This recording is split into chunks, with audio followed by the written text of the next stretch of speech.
Imos coa información deportiva. Unha trintena de embarcacións participarán na 25ª edición da regata Ramiro Carregal. Esta fin de semana, os veleiros navegarán da Ría de Arousa á de Muros e Noia nesta tradicional proba náutica.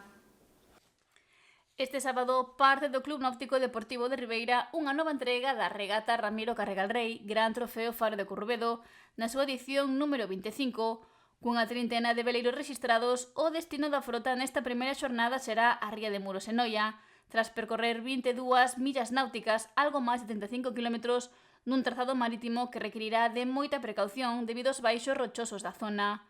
A saída está prevista para as 12 da mañá e o percorrido máis curto será poñer rumbo polos pasos do Carreiro ou de Sagres, coa dificultade que entrañan as pedras que o rodean e co hándicap da ondada que as mesmas formacións poden chegar a montar.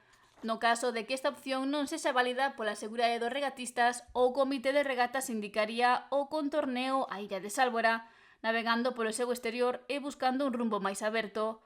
Os baixos de Basoñas e a Pedra de Filgueira serán outra das prioridades para salvar polos responsables da navegación.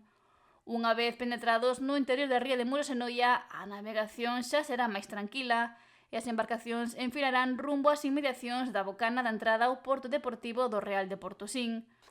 O domingo, tamén con saída ás 12 da mañá, os tramos serán máis técnicos, celebrando 2 mangas polo interior da Ría de Muros e Noia do tipo Barlovento-Sotavento, un percorrido entre boias que poñerá en xogo a destreza das tripulacións nas súas manobras.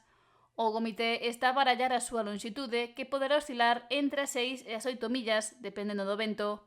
Os vencedores da edición 2024 foron o Siradella en regata, o Orión en cruceiro regata e o Camping Ría de Arousa en cruceiro.